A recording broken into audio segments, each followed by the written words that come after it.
धन्यवाद जी. Speaker sir,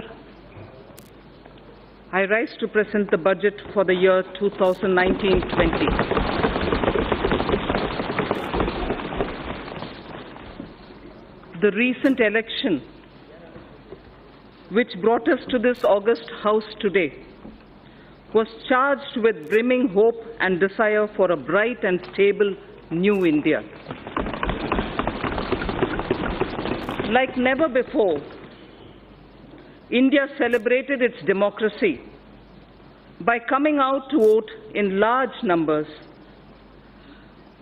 Voters' turnout was highest at 67.9%.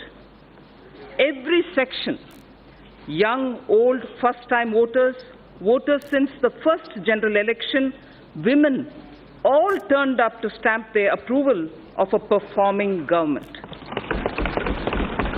Through their unambiguous and firm mandate, they have reaffirmed putting the nation first. The people of India have validated the two goals for our country's future, that of national security and economic growth. The first term of Honorable Prime Minister Narendra Modi-led NDA government stood out as a performing government, a government whose signature was in the last mile delivery.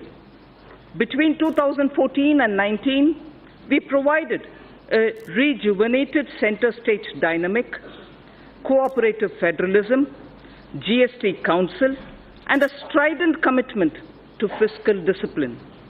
We had set the ball rolling for a new India, planned and assisted by the Niti Aayog, a broad-based think tank. We have showed by our deeds that the principle reform, perform, transform can succeed. On many programs and initiatives, we had worked on unprecedented scale.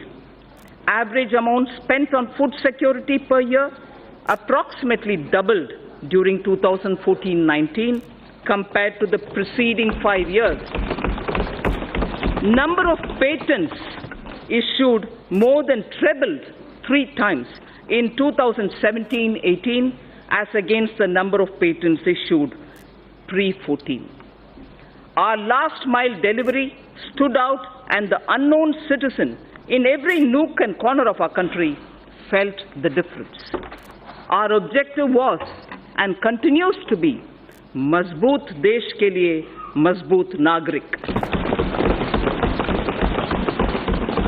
Mega programs and services which we initiated and delivered during those 5 years will now be further accelerated. We shall further simplify procedures, incentivize performance, reduce red tape, and make the best use of technology, just as we did earlier. I am confident we will achieve our goals. Chanakya Niti Sutra says, Karya Purusha Karena Lakshyam Sampadayate. Meaning, with determined human efforts, the task will surely be completed. An Urdu couplet, pardon me my pronunciation, Yakin ho to koi rasta nikalta hai. Yakin ho to koi rasta nikalta hai. Hawa ki oat bhi lekar charag jalta hai.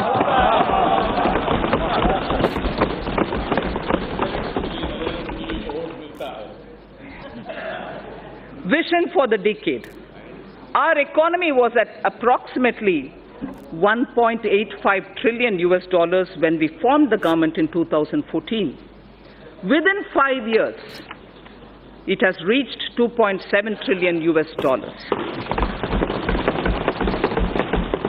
Hence, it is well within our capacity to reach the $5 trillion in the next few years. In the interim budget of 2019-20 presented in February 2019, we gave ourselves a vision for the decade. I flag here the 10 points of our vision laid before us. building physical, social infrastructure, Digital India reaching every sector of the economy, pollution-free India with green Mother Earth and blue skies, Make in India with particular emphasis on MSMEs, startups, defense manufacturing, automobiles, electronics, fabs and batteries, and medical devices, water management, clean rivers, blue economy, space programs, Gaganyaan, Chandrayaan, and satellite programs, self-sufficiency and export of food grains, pulses, oilseeds, fruits and vegetables, healthy society, Ayushman Bharat, well-nourished women and children, safety of citizens, Team India with Jan Bhagidari, minimum government, maximum governance. These were the vision we set before ourselves.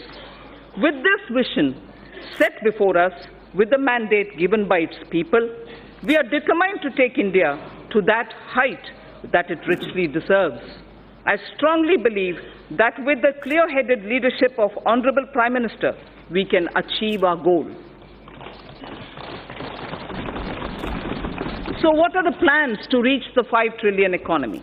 The Indian economy will grow to become a $3 trillion economy in the current year itself. It is now the 6th largest in the world. 5 years ago, it was at the 11th position.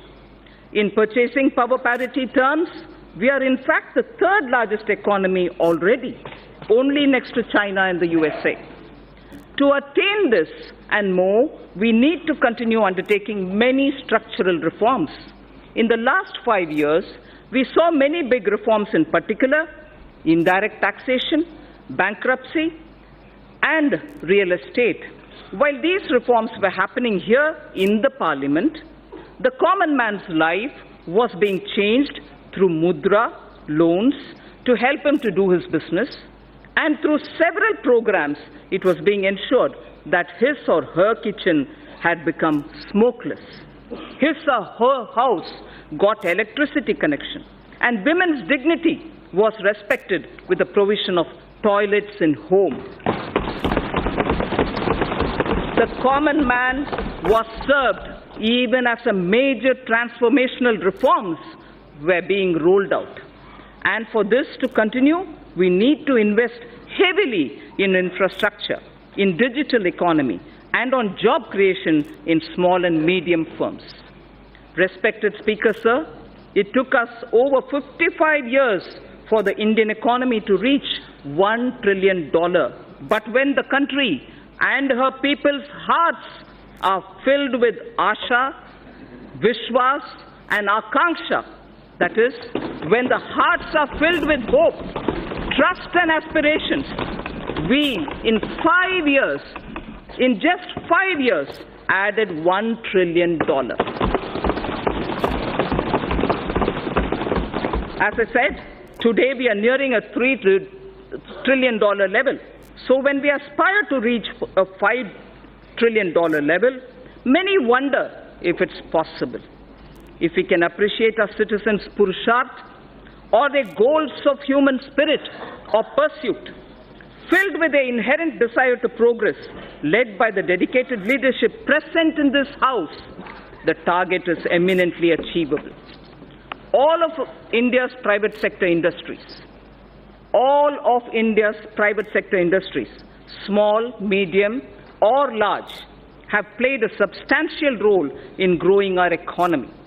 I recall the words of an eminent industry leader who said that his company's growth has always aligned itself with India's growth, before and post-independence. So if before independence, India Inc. understood Swadeshi, today they understand Make in India. We do not look down upon legitimate profit earning. Gone are the days of policy paralysis and license quota control regimes. India Inc. are India's job creators. They are the nation's wealth creators. Together with mutual trust, we can gain, catalyze fast and attain sustained growth, I wish to propose a number of initiatives as part of a framework for kick-starting the virtuous cycle of domestic and foreign investments. Connectivity is the lifeblood of our economy. The government has given a massive push to all forms of physical connectivity through Pradhan Mantri Gram Sadak Yojana, industrial corridors, dedicated freight corridors, Bharatmala and Sagarmala projects, Jal Marg Vikas and Udan schemes. While the industrial corridors would improve infrastructure availability for greater industrial investment in the catchment regions, the dedicated freight corridors would mitigate the congestion of a railway network benefiting the common man. The ambitious program of Bharatmala would help develop national road corridors and highways, while Sagarmala would enhance port connectivity, modernization, and port-linked industrialization. If Sagarmala is aimed at improving the infrastructure for external trade, equally, it is the poor man's transport too. The Jal Marg Vikas project for capacity augmentation of navigation on national waterways is aimed at smoothing internal trade carried through inland water transport. These initiatives will improve logistics tremendously, reducing the cost of transport and increasing the competitiveness of domestically produced goods. The Udan scheme is providing air connectivity to smaller cities and enabling the common citizens of our country to avail air travel. All these programs are also helping bridge the rural and urban divide. As the world's third largest domestic aviation market, the time is ripe for India to enter into aircraft financing and leasing activities from Indian shores. This is critical to the development of self-reliant aviation industry, creating aspirational jobs in aviation finance, besides leveraging the business opportunities available in India's financial special economic zones, namely International Financial Services Center, the IFSC. Government will implement the essential elements of the regulatory roadmap for making India a hub for such activities. For providing an enabling ecosystem for growth in India of maintenance, repair and overhaul, MRO, maintenance, repair and overhaul industry, it is proposed to leverage India's engineering advantage and potential to achieve self-reliance in this vital aviation segment. Government will adopt suitable policy interventions to create a congenial atmosphere for the development of MRO in the country.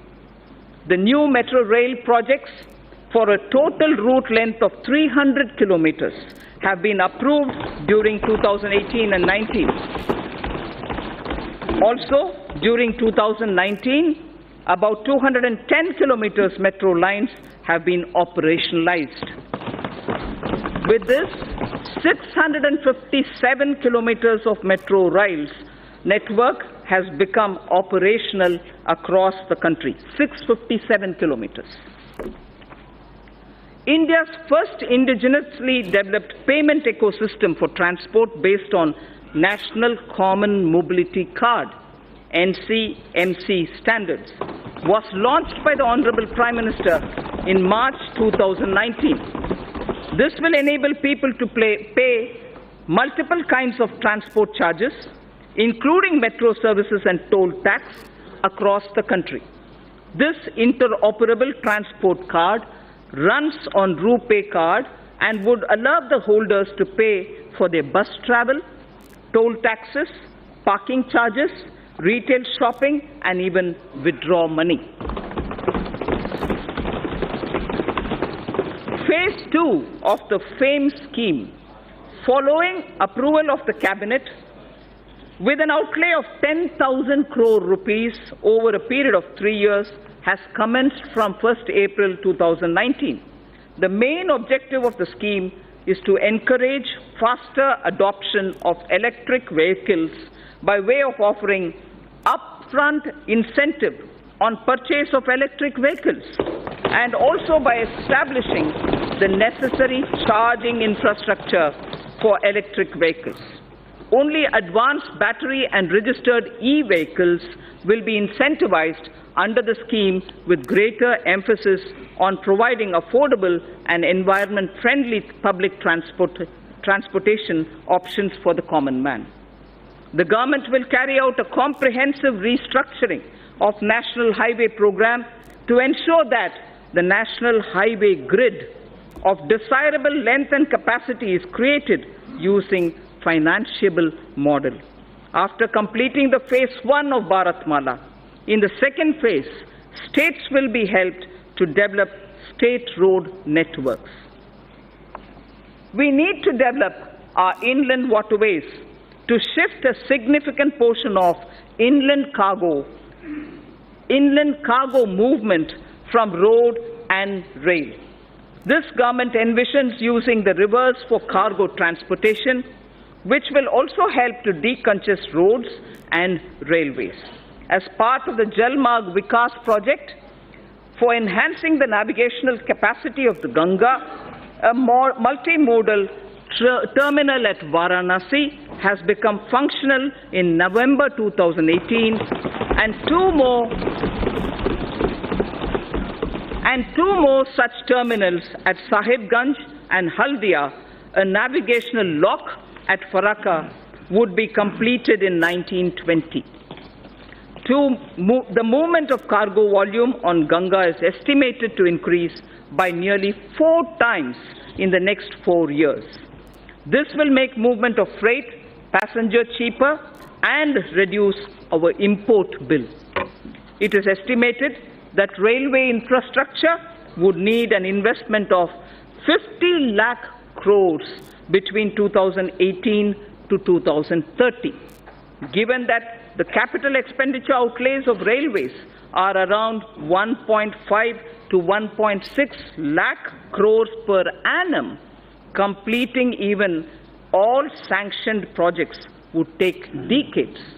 It is therefore proposed to use public-private partnership to unleash faster development and completion of tracks, rolling stock manufacturing, and also delivery of passenger freight services.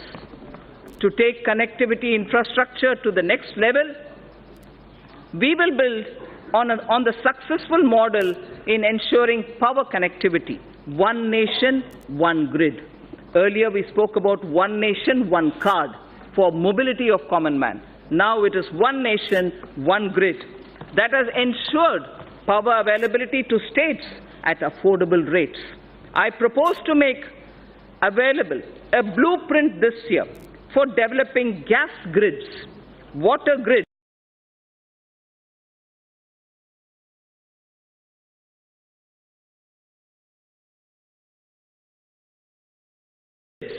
highways and regional airports.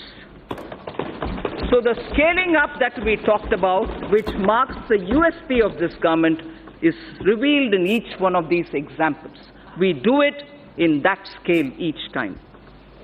The recommendations of high-level empowered committee on retirement of old and inefficient plants and addressing low utilization of gas plant capacity due to paucity of natural gas will also be taken up for implementation now. Our government launched Ujjwal Discom Assurance Yojana, UDAY, in 2015, aimed at financial and operational turnaround of discoms. Government is examining the performance of the scheme, and it will further get improved. We will work with the state governments to remove barriers like cross-subsidy surcharges, undesirable duties on open access sales, or captive generation for industrial and other bulk power consumers. Besides these structural reforms, considerable reforms are needed in tariff policy. A package for power sector tariffs and structural reforms would soon be announced. It is proposed that several reform measures would be taken up to promote rental housing. Current rental laws are archaic, as they do not address the relationship between the lessor and the leasee realistically and fairly. A model tenancy law will also be finalized and circulated to the states. Large public infrastructure can be built on land parcels held by the central ministries and central public sector enterprises all across the country. Through an innovative instrument or innovative instruments such as joint development and dedicated online portal. Under the interest subvention scheme for MSMEs, 350 crores of rupees has been allocated for the year 2019-20 for 2% interest subvention for all GST registered MSMEs on fresh or on incremental loans. On fresh or on incremental loans. Government payments to suppliers and contractors are a major source of cash flow, especially to SMEs and MSMEs. Investment in MSMEs will receive a big boost if these delays in payment are eliminated. Government will create a payment platform for MSMEs to enable filing of bills and payment thereof on the platform itself, thereby cutting down the time and the process itself. Encouraged by the overwhelming response, the Government of India has decided to extend the pension benefit to about 3 crore retail traders and shopkeepers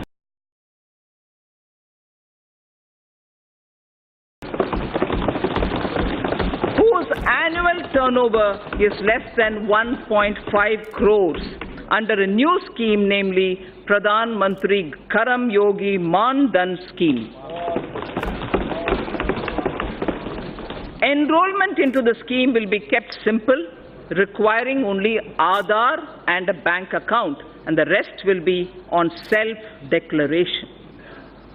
We recognize that investment-driven growth requires access to low-cost capital. It is estimated that India requires investments averaging 20 lakh crores of rupees every year. A number of measures are proposed to enhance the sources of capital for infrastructure financing. A Credit Guarantee Enhancement Corporation, for which regulations have been notified by the RBI, will be set up in 2019-20. An action plan to deepen the market for long-term bonds, including for deepening markets for corporate bond repos, credit default swaps, etc., with specific focus on infrastructure sector, will be put in place. It is proposed to permit investments made by FIIs and FPIs in debt securities issued by Infrastructure Debt Fund, non-bank finance companies, the IDF, NBFCs, to be transferred, sold to any domestic investor within specified lock-in period. Corporate debt markets are crucial for the infrastructure sector. Given the need to further deepen bond markets, a number of measures are proposed to be taken up. To deepen the corporate tri-party repo market in corporate debt securities, government will work with regulators, the RBI and the SEBI, to enable stock exchanges to allow AA-rated bonds as collaterals. User-friendliness of trading platforms for corporate bonds will be reviewed, including issues arising out of capping of International Security Identification Number, the ISIN. It's right time to consider increasing minimum public shareholding in the listed companies. I have asked SEBI to consider raising the current threshold of 25% to 35%. As a key source of capital to the Indian economy, it is important to ensure a harmonized and hassle-free investment experience for foreign portfolio investors. Hence, it is proposed to rationalize and streamline the existing Know Your Customer, the KYC norms for FPIs to make it more investor-friendly without compromising the integrity of cross-border capital inflows.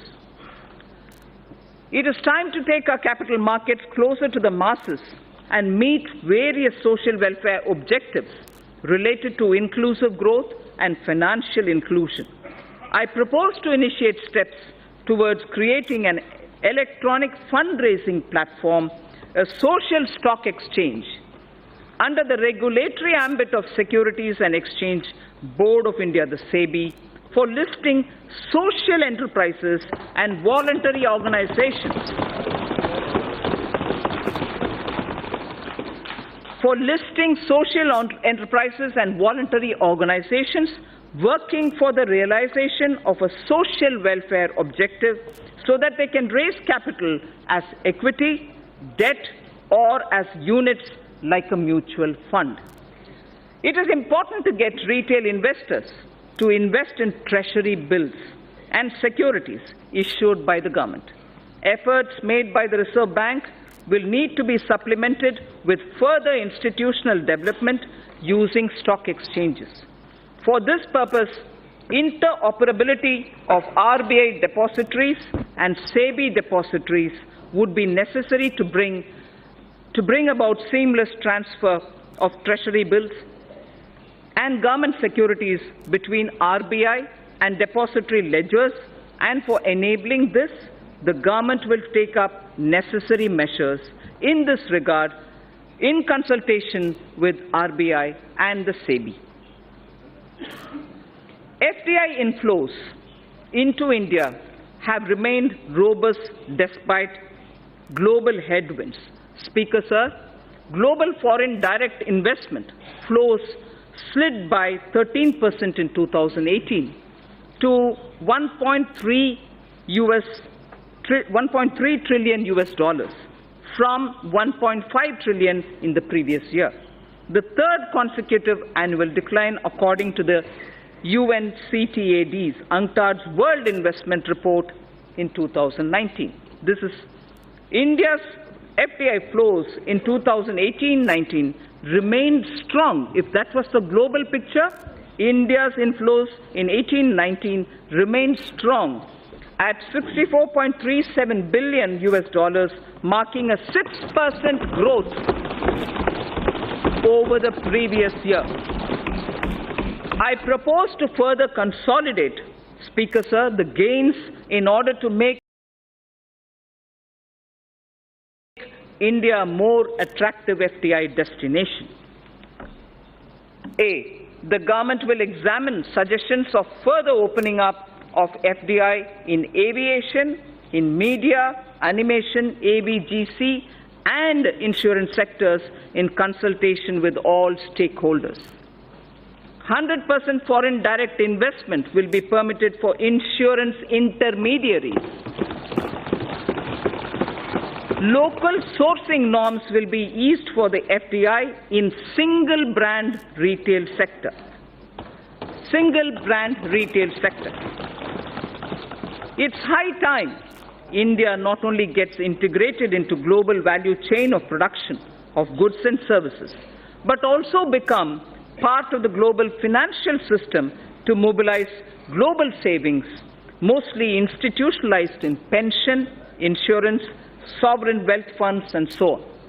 The government is contemplating organizing an annual global investors meet in India using National Infrastructure Investment Fund as the anchor to get all three sets of global players, top industrialists, corporate leaders, top pension, insurance, sovereign wealth funds, top pension, insurance, and sovereign wealth funds, and top digital technology and venture funds also. An important determinant of attracting cross-border investment, Speaker, sir, is availability of investable stock to the foreign portfolio investors. This issue assumes greater significance in view of the gradual shift from stock-targeted investments towards passive investment, whereby funds track global indices composition, of which depends upon available floating stock. Accordingly, I propose to increase the statutory limit for FBI investment in a company from 24% to sectoral foreign investment limit, with option given to the concerned corporates to limit it to a lower threshold. FPIs will be permitted to subscribe to listed debt securities issued by the REITs or the InvITs. Even though India is the world's top remittance recipient, NRI investment in Indian capital markets is comparatively less. With a view to provide NRIs with seamless access to Indian equities, I propose to merge the NRI portfolio investment scheme route with the foreign portfolio investment route. New and innovative financial instruments have been launched in the last 5 years, like Infrastructure Investment Trust, the InvITs which I referred to a minute ago, Real Estate Investment Trust, the REITs which I referred to a minute ago, as well as models like Toll, Operate, Transfer, the TOT, as part of the Brownfield Asset Modernization Strategy for augmenting infrastructure investment. India has had a reasonable success in brownfield asset monetization, and several InvITs and one REIT transaction have already been completed. Additionally, the National Highways Authority, NHAI, carried out one TOT transaction as well. The cumulative resources garnered through these instruments and model, Speaker Sir, exceed 24,000 crores of rupees. India has emerged as a major space power with the technology and ability to launch satellites and other space products at globally low-cost level. Time has come to harness this ability commercially. A public sector enterprise, namely New Space India Limited, NSIL, has been incorporated as a new commercial arm of the Department of Space to tap the benefits of the research and development carried out by ISRO, Indian Space Research Organization. The company will spearhead commercialization of various space products, including production of launch vehicles, transfer of technologies, and marketing of space products. Sir, I've all the while spoken about the various means through which we can, at a macro level, reaching the $5 trillion target. Now, I would just confine myself to talking about Gramin Bharat, the rural India, the various steps which we'll take towards strengthening our economy. Mahatma Gandhi ji had said, the soul of India lives in its villages. This year, even as we are marking the 150th birth anniversary of Mahatma Gandhi, I submit that our government keeps Antyodaya at the core of all its efforts. At the center of everything that we do, we keep गांव, गरीब और किसान. मतलब गांव, गरीब और किसान केंद्र बिंदु है हमारे हर एक कार्यक्रम में. Honorable Prime Minister's two mega initiatives of Ujjwala Yojana and Saubhagya Yojana have transformed the lives of every rural family, dramatically improving ease of their living. Household access to clean cooking gas has seen an unprecedented expansion through provision of more than 7 crore LPG connections. All villages and almost 100% households across the country have been provided with electricity. A combination of efficient implementation and enthusiastic adoption has significantly improved access to energy for rural households. By 2022, the 75th year of Indian independence, I would like to assure the nation that every single rural family, except those who are unwilling to take the connection,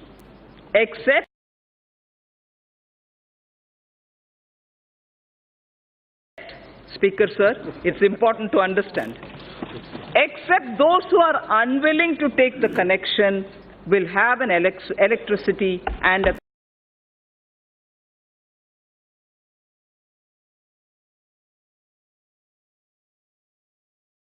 clean cooking facility.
"114 days.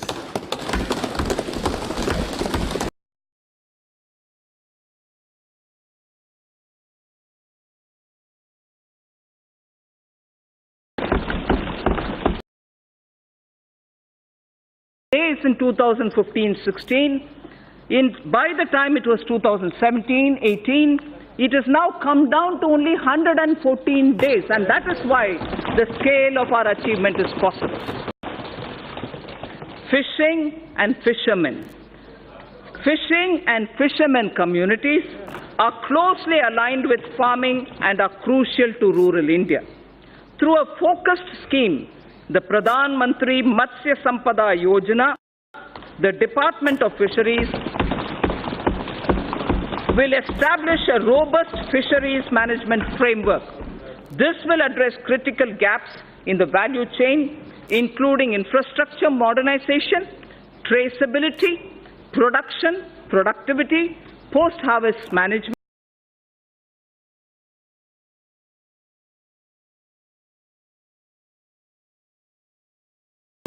and quality control. Pradhan Mantri Gram Sadak Yojana has brought many socio-economic gains in the rural areas. To accelerate the speed of achieving universal connectivity of eligible habitations, the target of connecting the eligible and feasible habitations was advanced from 2022 to 2019 itself. I am happy to inform that all-weather connectivity has now been provided to over 97% of all such habitations. This has been possible by maintaining a high pace of road construction of 130 to 135 kilometers per day in the last 1,000 days.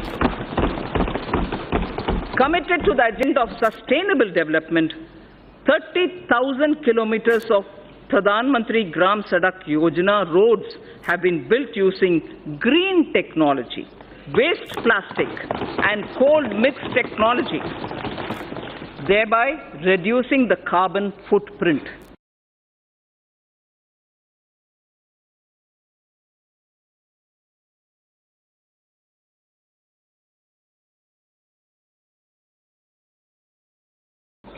With the changing economic scenario, it is important to upgrade roads connecting villages to the rural markets.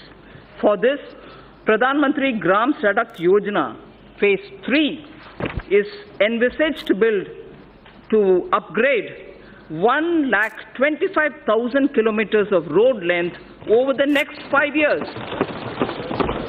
with an estimated cost of 80,250 crores of rupees.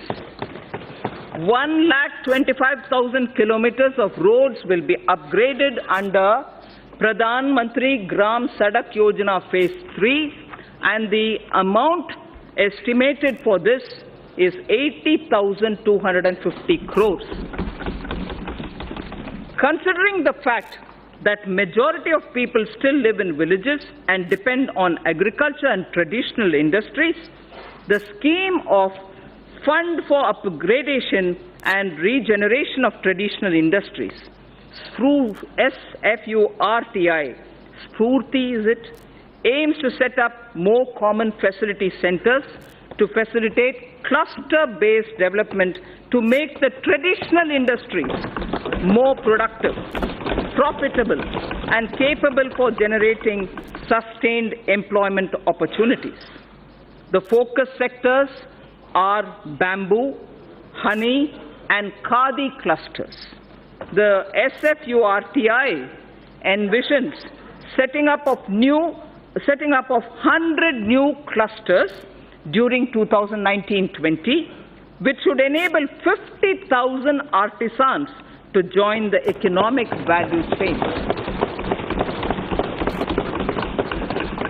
Further, to improve the technology of such industries, the scheme for promotion of innovation, rural industry, and entrepreneurship, ASPIRE, has been consolidated for setting up of livelihood business incubators and technology business incubators. The scheme contemplates to set up 80 livelihood business incubators and 20 technology business incubators in 2019-20 to develop 75,000 skilled entrepreneurs in agro-rural industry sectors. We will invest widely in agricultural infrastructure. Speaker, sir, we will support private entrepreneurship in driving value addition to farmers' produce from the field and from allied activities too, like bamboo, like timber from the hedges, and also for generating renewable energy. अन्नदाता क्यों ऊर्जा दाता बना नहीं सकते? अन्नदाता ऊर्जा दाता बनाने के लिए बहुत सारे हमारे प्रोग्राम्स हैं. Daring through cooperatives shall also be encouraged by creating infrastructure for cattle feed manufacturing, milk procurement, processing, and marketing. Speaker, sir, I place my appreciation for our farmers who have made India self-sufficient in pulses.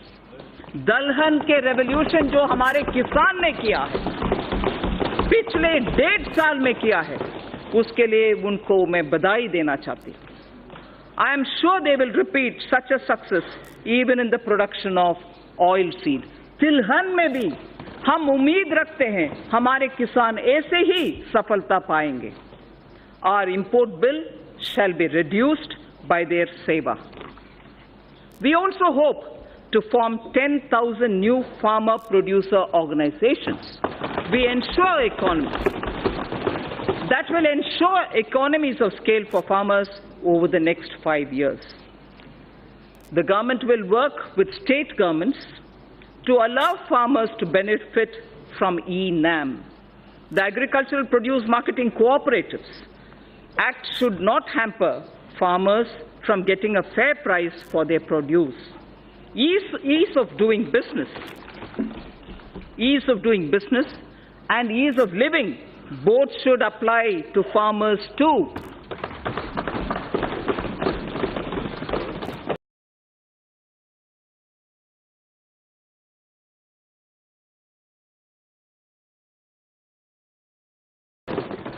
And we shall go back to basics on one count.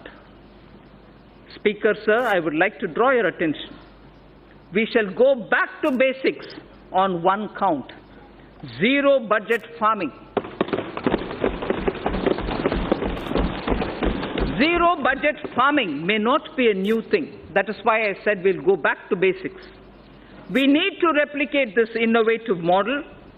Some states have already tried somewhat. We need to replicate this innovative model through which, in a few states, farmers are already being trained in this practice. Steps such as this can help in doubling our farmers' income in time for our 75th year of independence. Ensuring India's water security and providing access to safe and adequate drinking water to all Indians is a priority for this government. A major step in this direction has been constitution of the Jal Shakti Mantralaya, integrating the Ministry of Water Resources, River Development and Ganga Regeneration and the Ministry of Drinking Water and Sanitation. This was done by integrating these many ministries and departments. This new Mantralaya will look at the management of our water resources and water supply in an integrated and holistic manner and will work with states to ensure Har Ghar Jal. Har Ghar Jal to all rural households by 2024 under the Jal Jeevan Mission. This mission, under the Department of Drinking Water and Sanitation, will focus on integrated demand and supply side management of water at the local level, including creation of local infrastructure for source sustainability like rainwater harvesting, groundwater recharge, and management of household wastewater for reuse in agriculture. The Jal Jeevan Mission will converge with other central and state government schemes to achieve its objectives of sustainable water supply management across the country. The government has identified 1,592 blocks which are critical and overexploited, spread across 256 districts for the Jal Shakti Abhiyan. Besides using funds available under various schemes, the government will also explore possibility of using additional funds available under the Compensatory Afforestation Fund Management and Planning Authority, the CAMPA, for this purpose.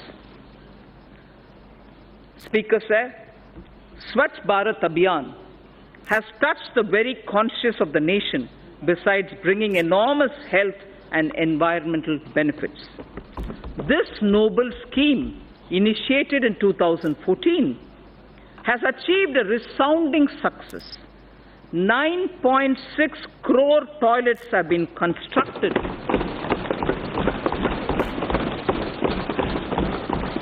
9.6 crore toilets have been constructed since October the 2nd, 2014. More than 5.6 lakh villages have become open defecation free. We have to build on this success. We must not only sustain the behavioral change seen in people, but also harness the latest technologies available to transform waste into energy. I propose to expand the Swachh Bharat mission to undertake sustainable solid waste management in every village.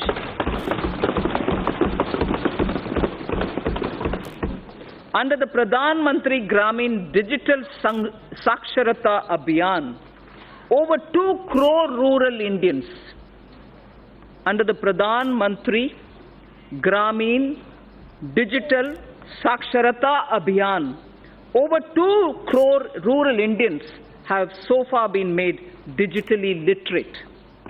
To bridge rural-urban digital divide, BharatNet is targeting internet connectivity in local bodies in every panchayat in the country. This will be speeded up with assistance from Universal Service Obligation Fund under the public-private partnership arrangement. Speaker, sir, till now I focused on some specific features in order that are rural India, Gramin Bharat ke liye. Now I will focus on Shahri Bharat, urban India. This government sees the rapid urbanization of India as an opportunity rather than a challenge. We have to make both our cities and villages better using technology. This way, we can help people live closer to their homes, stop migration into cities, provide essential services to all. Under Pradhan Mantri Awas Yojana, urban, over 81 lakh houses with an investment of about 4.83 lakh crores have been sanctioned, of which construction has started in about 47 lakh houses. Over 26 lakh houses have been completed, of which nearly 24 lakh houses have been delivered to the beneficiaries. Large-scale adoption of new technologies for construction of these houses. Over 13 lakh houses have so far been constructed using these new technologies. More than 95% of our cities also have become ODF, open defecation free. 95% of all cities have become, or they have declared themselves ODF. More than 45,000 public and community toilets across 1,700 cities have been uploaded on Google Maps, covering more than 53% of India's urban population. Almost 1 crore citizens have downloaded the Swachhata app. The 150th birth anniversary of Mahatma Gandhi is an apt occasion for us to rededicate ourselves to the ideals of the Mahatma. Honorable Prime Minister took the sankalp of achieving Gandhiji's resolve of Swachh Bharat to make India open defecation free by 2nd October 2019. I am very satisfied and I am very happy to report to this august House that this would be achieved by the 2nd of October. To mark this occasion, the Rashtriya Swachhata Kendra will be inaugurated at Gandhi Darshan, Rajghat on 2nd October 2019. A Gandhipedia, like encyclopedia on Gandhi, a Gandhipedia is also being developed by National Council for Science Museums to sensitize youth and society at large about positive Gandhian values. Indian Railways suburban and long-distance services do a phenomenal task in cities like Mumbai and smaller cities. Railways will be encouraged to invest more in suburban railways through special purpose vehicle structures like Rapid Regional Transport System proposed on the Delhi Meerut route. I propose to enhance the metro railway initiatives by encouraging more PPP initiatives and ensuring completion of sanctioned works while supporting transit-oriented development to ensure commercial activity around transit hubs. We are in the process of completing the dedicated freight corridor project that will free up some of the existing railway network for passenger trains. Speaker, sir, allow me now to speak on the youth of India. The government will bring in a new national educational policy to transform India's higher education system to one of the global best education systems. The new policy proposes major changes in both school and higher education, among others. better governance systems, and brings greater focus on research and innovation. We propose to establish a national research foundation to fund, to coordinate, and to promote research in the country. NRF, or the National Research Foundation, will assimilate the research grants being given by various ministries independent of each other. NRF will ensure that the overall research ecosystem in the country is strengthened with focus on identified thrust areas relevant to our national priorities and towards basic science without duplication of effort and expenditure.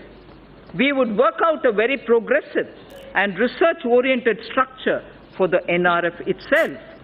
The funds available with all ministries will be integrated in NRF. This would be adequately supplemented with additional funds.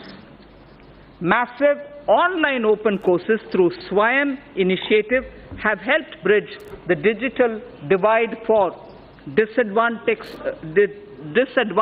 section of our student community. To upgrade the quality of teaching, the Global Initiative of Academic Networks, GYAN, program in higher education was started, aimed at tapping the global pool of scientists and researchers. The imprint or impacting research innovation and technology scheme began as PAN IIT and IISc joint initiative to develop a roadmap for research to solve major engineering and technology challenges in selected domains needed by the country. Higher educational institutions are becoming the centers of innovation. These initiatives have upgraded the quality of education. There was not a single Indian institution in the top 200 in the World University Rankings 5 years back. I repeat, there was not a single Indian institution in the top 200 in the World University Rankings for 5 years back. Due to the concentrated efforts and concerted efforts by our institutions to boost their standards and also to project their credentials better, we have now 3 institutions, 2 IITs and IISc Bangalore in the top 200 institutional bracket. This is a window open now thanks to all our efforts. We will continue making concerted efforts to improve the performance of our institutions of higher learning. An amount of 400 crores has been provided under the head World-Class Institutions for the year 2019-20, more than 3 times the revised estimates for the previous year. More than 3 times the revised estimates of the previous year. India has the potential to become a hub of higher education. I therefore propose to start a program, Study in India, that will focus on bringing foreign students to India in our higher educational institutions. The regulatory systems of higher education would be reformed comprehensively to promote greater autonomy and focus on better academic outcomes. A draft legislation for setting up of Higher Education Commission of India would be presented in the year ahead. Khelo India scheme, launched in October 2017, has created awareness of sports as an integral part of wellness throughout the country. The government is committed to expand Khelo India scheme and to provide all necessary financial support. To popularize sports at all levels, a National Sports Education Board for development of sportspersons would be set up under Khelo India scheme. So, Speaker, this government recognizes and follows the teachings of Lord Bashveshwara. This government recognizes and follows the teachings of Lord Basaveshwara in particular the principle of Kayaka and Dasoha. Implementing Kayakeva Kailasa, the government enables about 10 million youth to take up industry-relevant skill training through the Pradhan Mantri Kaushal Vikas Yojana. This is helping to create a large pool of skilled manpower with speed and high standards. Demographic trends worldwide show that major economies will face severe labor shortages in the future. To prepare our youth to also take up jobs overseas, we will increase focus on skill sets needed abroad, including language training. We will also lay focus on new age skills like artificial intelligence, Internet of Things, big data, 3D printing, virtual reality, and robotics, which are valued highly both within and outside the country and offer much higher remuneration. Drawing again on Lord Basveshwara, his principle of Dasoha underlines most things this government does. Give it up for giving up LPG subsidy, or the various pension schemes, or on the principle of sharing through distribution for the wellness of society, which is what Lord Basveshwara did even earlier in a millennia ago. The government is proposing to streamline multiple labor laws into a set of 4 labor codes. Sir, for the sake of labor welfare, I'd like to repeat this slide. The government is proposing to streamline multiple labor laws into a set of 4 labor codes.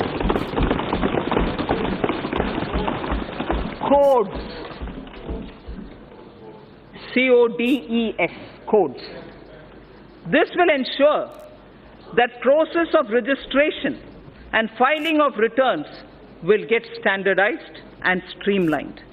With various labor-related definitions getting standardized, it is expected that there shall be less disputes.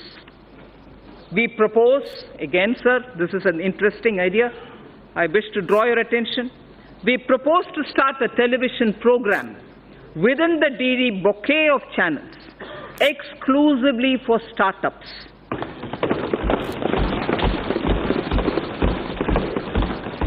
This shall serve as a platform for promoting startups, discussing issues affecting their growth, matchmaking with venture capitalists, and for funding and tax planning.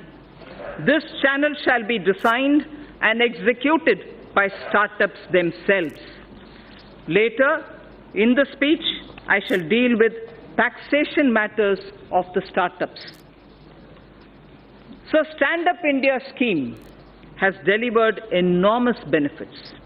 The country is witnessing emergence of thousands of entrepreneurs, from women and also from scheduled caste and scheduled tribes. Most of them assisted to set up their own businesses and industry, with capital provided under the Stand Up India scheme. Considering the beneficial results of the scheme and strong demand for its continuance by the SC and ST communities themselves, the scheme would now be continued for the entire period coinciding with the 15th Finance Commission, that is 2020 to 2025. The banks will provide financial assistance for demand-based businesses, including, for example, for acquisition of scavenging machines and robots. Sir, Speaker, the Stand Up India scheme has made human dignity and self-esteem to go up. Kayakeva Kailasa, I said earlier, and I repeat, the Ministry of Petroleum and Natural Gas has enabled SC and ST entrepreneurs in providing bulk LPG transportation contracts to them. In a matter of 2 years, over 300 entrepreneurs have emerged as a result of the Stand Up scheme. Machines and robots have been deployed to do scavenging, which also saved the manual scavengers their dignity. The synthesis between stand-up and start-up, with commercial banks playing the catalyst, has brought this transformational change. Sir, now I shall concentrate a few paragraphs on ease of living. After all, everything that this government does with the principle of minimum government, maximum governance is aimed at getting ordinary citizens' life a bit easier. So the ease of living is a very important principle. This government aims to bring greater ease of living in the lives of its citizens. Digital payments are gaining acceptance everywhere, including by the government. Use of technology is an effective way to ensure this. Pradhan Mantri Shram Yogi Maan-Dhan was launched on 5th March 2019 by the Honorable Prime Minister in Ahmedabad. The scheme aims at providing 3,000 rupees per month as pension on attaining the age of 60 to crores of workers in unorganized and informal sectors. About 30 lakh workers have already joined the scheme. For good quality of life and ease of living, maintaining a cleaner environment and ensuring sustainable energy use is absolutely vital. A program of mass scaling up of LED bulbs for widespread distribution at household level was taken up, resulting into massive replacement of incandescent bulbs and CFLs in the country. Approximately 35 crore LED bulbs have been distributed under the Ujala Yojana, leading to a cost saving, and this is very impressive. I request through you, respected Speaker, that all members present here listen to what cost saving has emerged because of the LED bulbs. Approximately 35 crore LED bulbs have been distributed under the Ujala Yojana, leading to a cost saving of 18,341 crores. And this 18,341 crores annually, every year, because of LED, this is what the country is saving.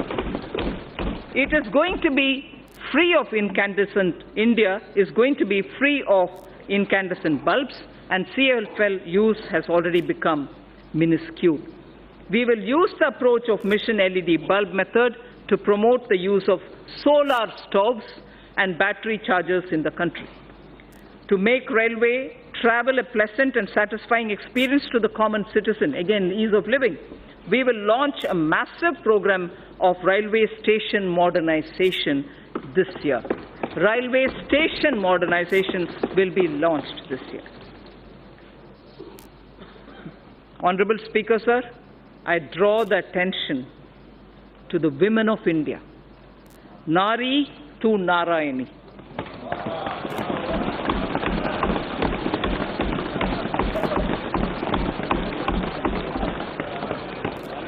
We believe, obviously this country's tradition has been Nari to Narayani.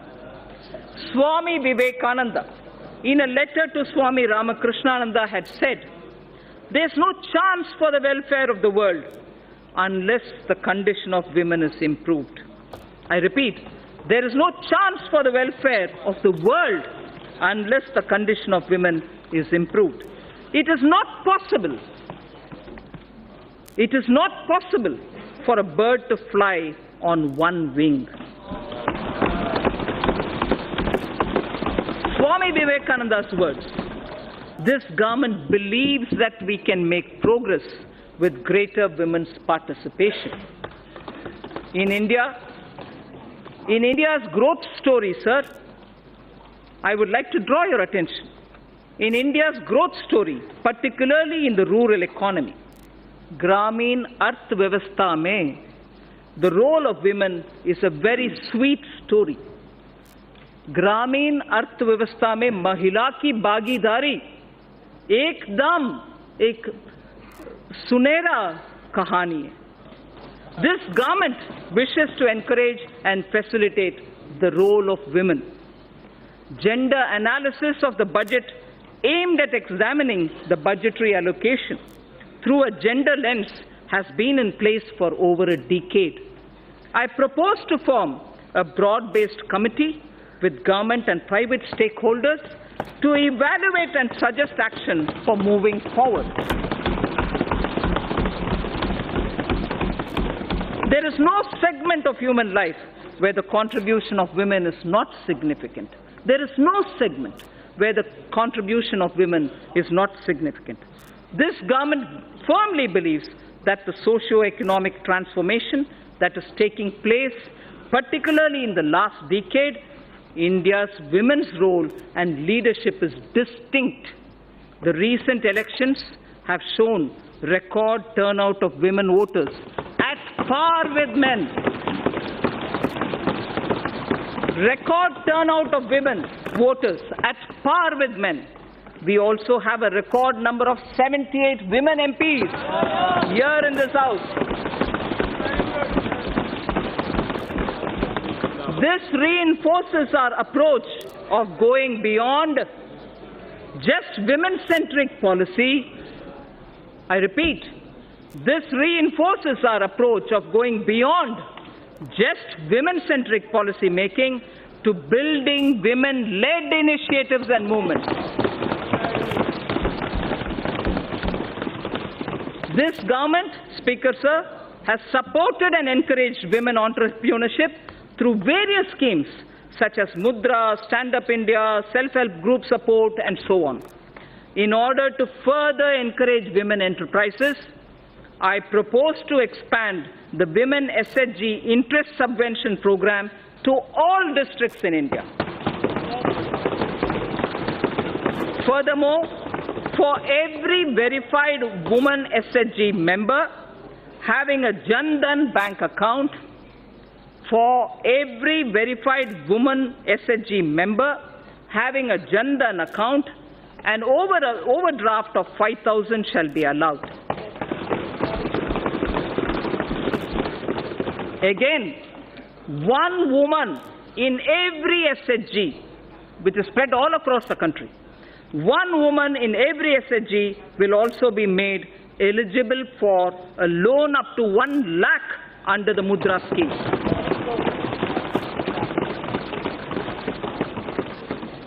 Speaker Sir, at the beginning I did tell you about India's soft power. India's soft power, which is the next section I'll concentrate on. India's soft power is appreciated in so many different ways. Some simple examples, sir. In the last 3 years, on the International Yoga Day, yoga has been practiced in large numbers in 192 countries around the world. Mahatma Gandhi's favorite bhajan, Vaishnav Janto Tene Kahiye, was sung by the respective lead artists from over 40 countries. The annual Bharat Ko Jano quiz competition is sought after as an event to participate by not only NRIs, non-resident Indians, but also several foreigners themselves. I propose to consider issuing Aadhaar card for non-resident Indians with Indian passports after their arrival in India without waiting for 180 days. I repeat it. I propose to consider issuing Aadhaar cards for non-resident Indians with Indian passports after their arrival in India without waiting for the mandatory 180 days, without waiting the issue. I propose to launch a mission which will integrate our traditional artisans and their creative products with global markets. Wherever necessary, we shall obtain patents for them and the geographical indicators, GI, for them. I wish to say this in Hindi for the larger audience of traditional artisans. इस उद्देश्य से मैं इस गरिमामय प्रांगण से पहली बार यह घोषणा करती हूं कि हम भारत के सृजनात्मक उद्योगों को अर्थव्यवस्था से जोड़कर जहां आवश्यक है बौद्धिक संपदा अधिकारों से संरक्षित करके राष्ट्रीय और अंतर्राष्ट्रीय बाजार तक पहुंचाने की मुहिम प्रारंभ करेंगे।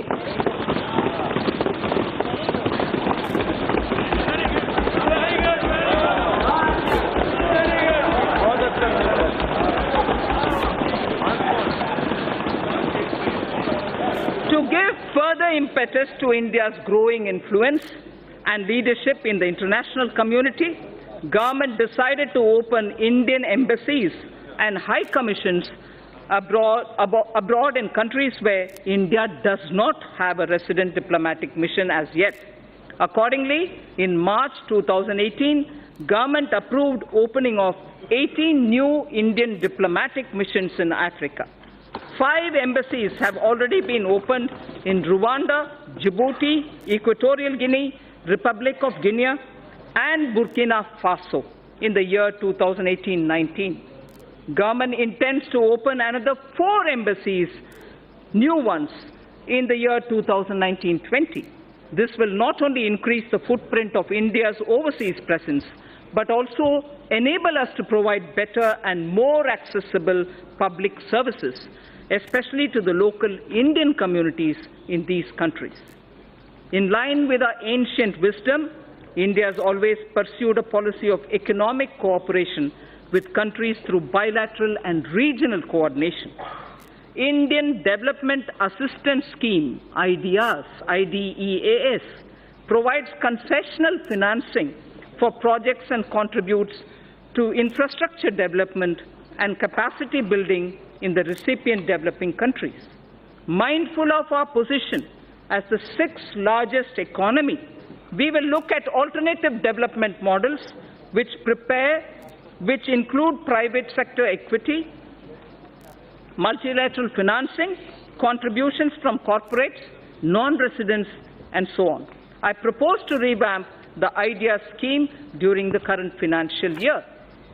The government is developing 17 iconic tourism sites into world-class tourist destinations and to serve as a model to other tourism sites. The iconic tourism sites would enhance visitor experience, which would lead to increased visits of both domestic and international tourists at these destinations. With the objective of preserving rich tribal heritage, a digital repository is developed where documents of folk songs, photos and videos regarding their evolution, place of origin, lifestyle, architecture, education levels, skill sets, traditional art, folk dances, and other anthropological details of the tribes in India will be stored. The repository will further be enriched and strengthened as we go along. Speaker, sir, now I come to saying what we propose about the banking and the financial sector.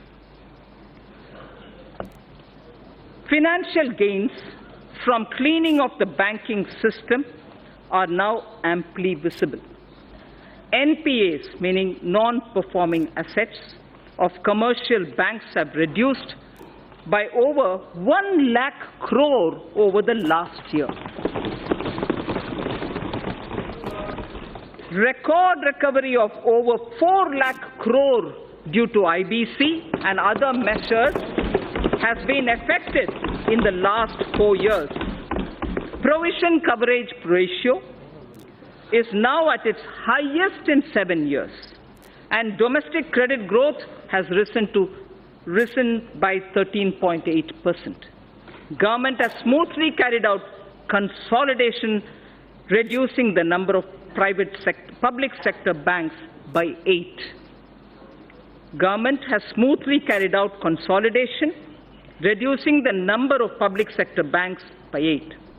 At the same time, as many as 6 public sector banks have been enabled to come out of prompt corrective action framework. We have enabled 6 public sector banks to come out of that situation. Having addressed the legacy issues, public sector banks are now proposed to be further provided 70,000 crores of rupees capital to boost credit for a strong impetus to the economy. 70,000 crores of rupees will be provided in order that capital will be boosted so that credit can be improved. To further improve ease of living, they will leverage technology, offering online personal loans, doorstep banking, and enabling customers of one public sector bank to access services across all public sector banks, and so on. In addition, government will initiate steps to empower account holders to remedy the current situation in which they do not have control over deposits of cash by others into their accounts. There is an issue now. Unknowing to them, there are money being deposited into accounts, and that is creating a lot of problems for customers. So we will be addressing that also. We will initiate steps to address that problem. Reforms will also be undertaken to strengthen governance in public sector banks. Non-banking financial companies are playing an extremely important role in sustaining consumption demand as well as capital formation in small and medium industrial segment. NBFCs that are fundamentally sound should continue to get funding from banks and mutual funds without being unduly risk-averse. For purchase of high-rated pooled assets of financially sound NBFCs, amounting to a total of 1 lakh crore rupees during the current financial year, government will provide one-time 6 months partial credit guarantee to public sector banks for the first loss of up to 10%. I shall read this again. For the purchase of high-rated pooled assets of financially sound NBFCs, amounting to a total of 1 lakh crores of rupees during the current financial year, government will provide one-time 6 months partial credit guarantee to public sector banks for first loss up to 10%. Further, Reserve Bank of India is the regulator of the NBFCs. However, RBI has limited regulatory authority over NBFCs. Appropriate proposals for strengthening the regulatory authority of RBI over NBFCs are being placed in the finance bill. NBFCs which do public placement of debt have to maintain a debenture redemption reserve. And in addition, a special reserve as required by RBI has also to be maintained.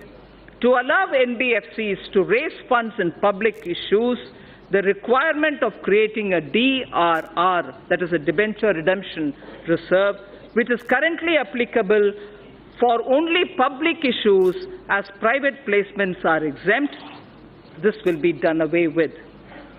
To bring more participants, especially NBFCs, not registered as NBFCs factor, on the TREDS platform, amendment in the Factoring Regulation Act 2011 is necessary, and steps will be taken to allow all NBFCs to directly participate on the TREDS platform.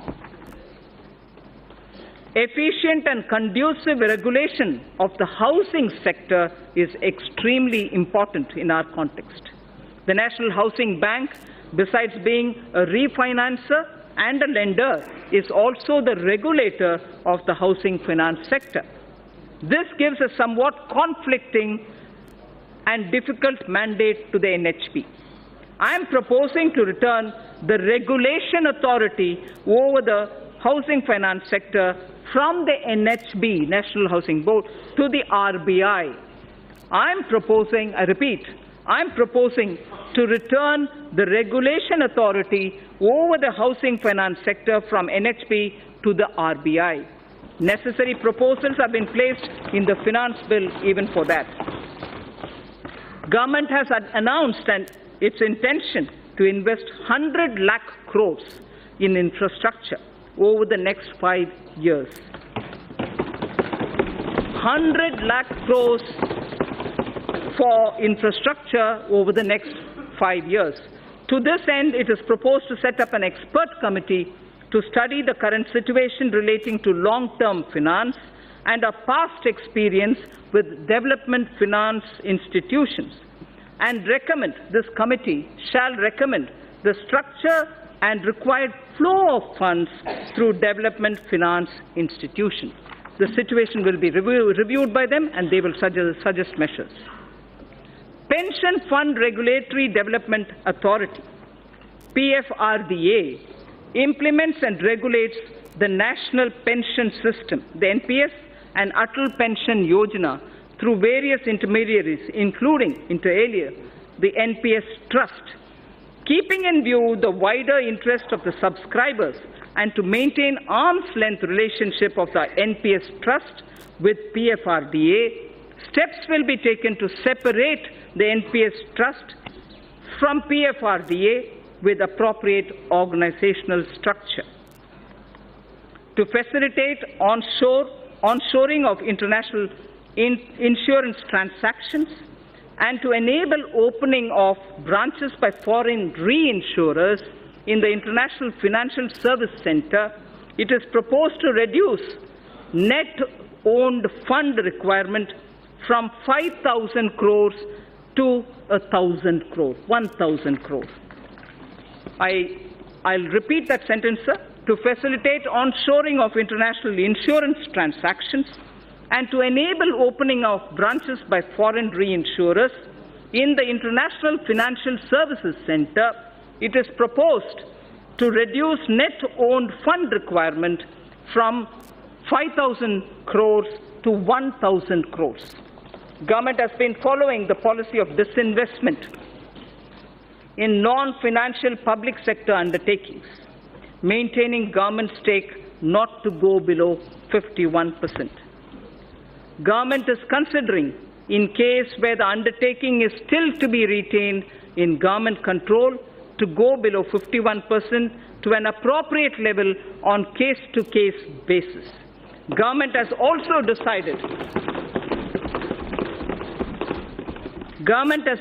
decided to modify present policy of retaining 51% government stake to retaining 51% stake inclusive of the stake of government-controlled institutions. Sir Speaker, in order to improve the capital flows into the Indian economy, it is important to align domestic corporate systems and practices with global ones. It is also appreciated that global finance movement in equity uses certain parameters to evaluate the stocks in which they choose to invest. The government intends to further encourage retail participation in CPSEs, which of late has shown very encouraging upward trend. In order to provide additional investment space, the government would realign its holding in CPSEs, including banks, to permit greater availability of its shares and to improve depth of its market. Strategic disinvestment of select CPSEs would continue to remain a priority of this government.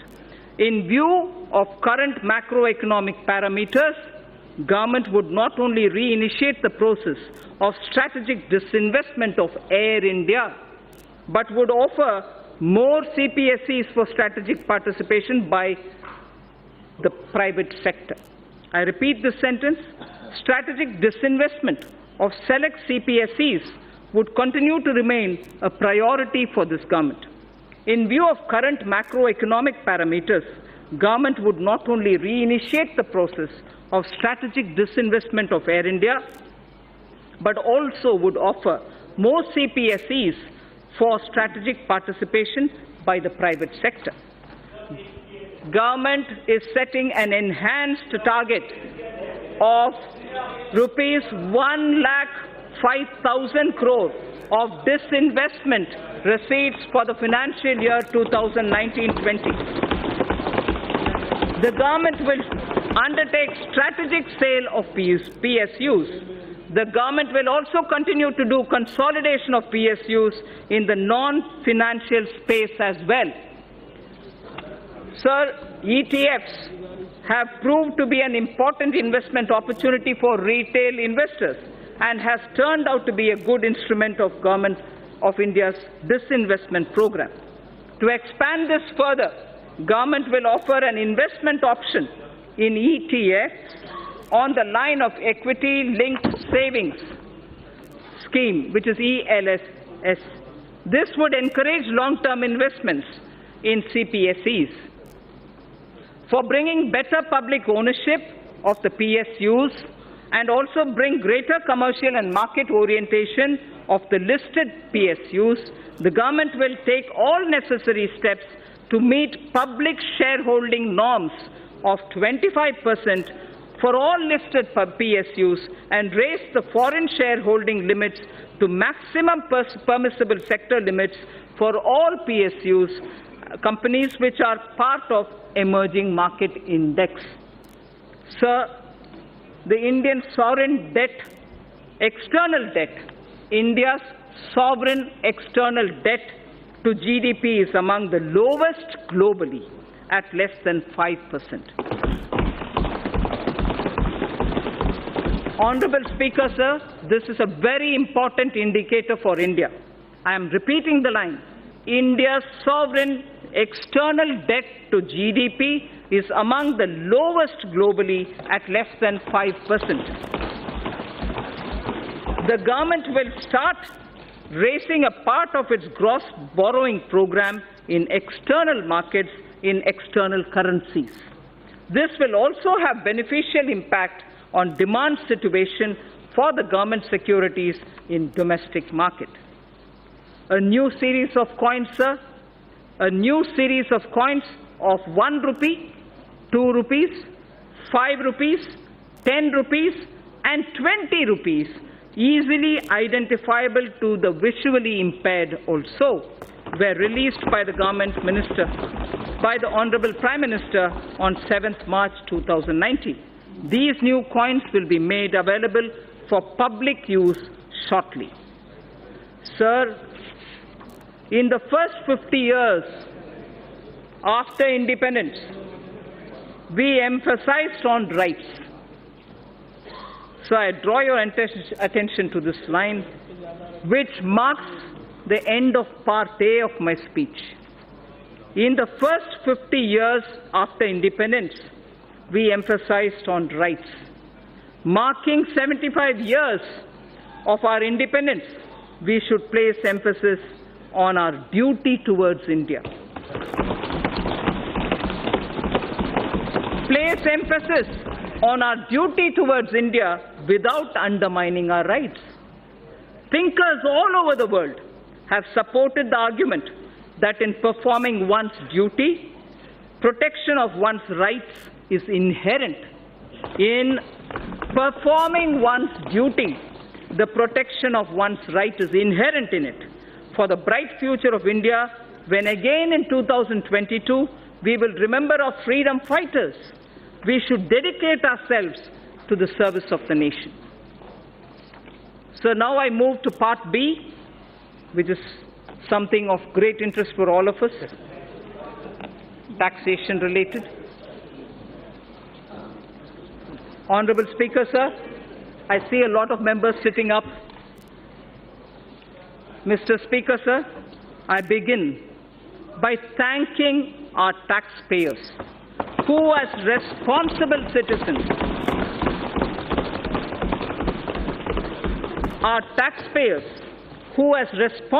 citizens, perform their duty by paying their taxes.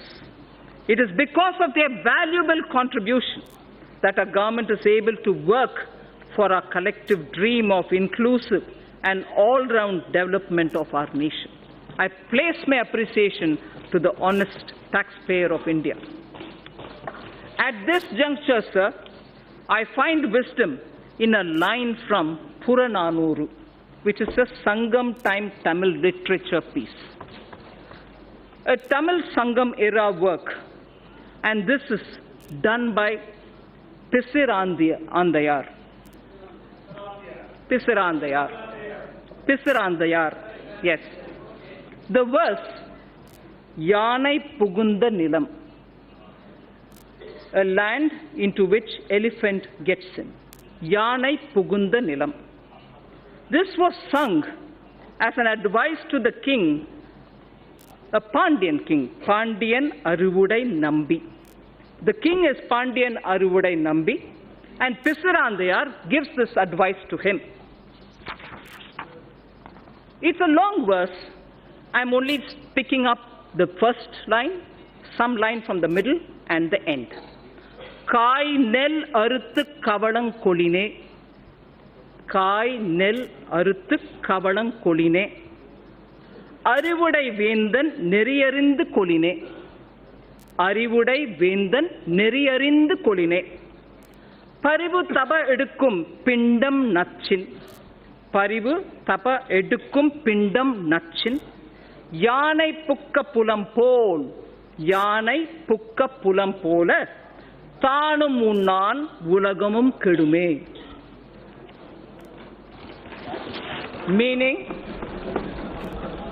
Meaning,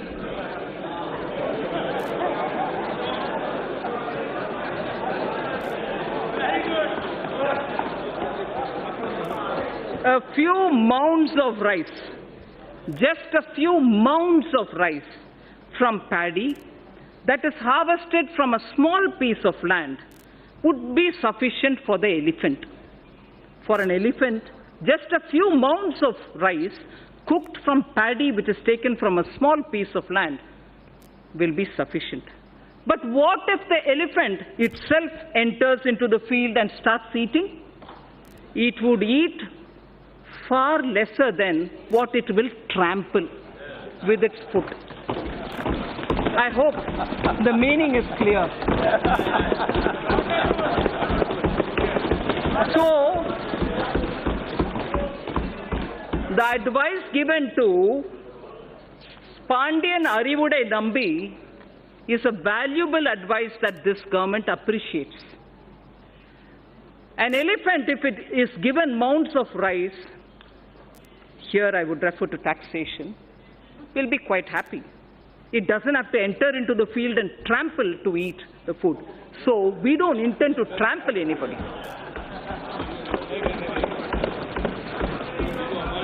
Sir, indirect taxes, therefore, sir, Mr. Speaker, due to a slew of efforts taken by our government, the direct tax revenue has significantly increased over the past couple of years. It has increased by over 78% from 6.38 lakh crores in financial year 2013-14 to around 11.37 lakh crores in financial year 2018. From 6.38 lakh crores to 11.37 lakh crores between 13-14 and 18-19. It is now growing at double-digit rate every year. Let me recall, sir, and reiterate this government's effort over the past 5 years to alleviate the tax burden on small and medium income earners. This includes self-employed as well as small traders, salary earners, and senior citizens. Only when their annual taxable income exceeds 5 lakhs, only when their annual taxable income exceeds 5 lakhs, they are required to pay any income tax. The details of our efforts and achievements on this front during the past few years are given in the annexure to the speech. I am not going into the details of it. Speaker, sir, my tax proposals will aim to stimulate growth, incentivize affordable housing, and encourage startups by releasing the entrepreneurial spirit. It will also be geared towards promoting digital economy, I aim to simplify tax administration and bring greater transparency. So far as corporate tax is concerned, we continue with phased reduction in rates. Currently, a lower rate of 25% is only applicable to companies having annual turnover up to 250 crores.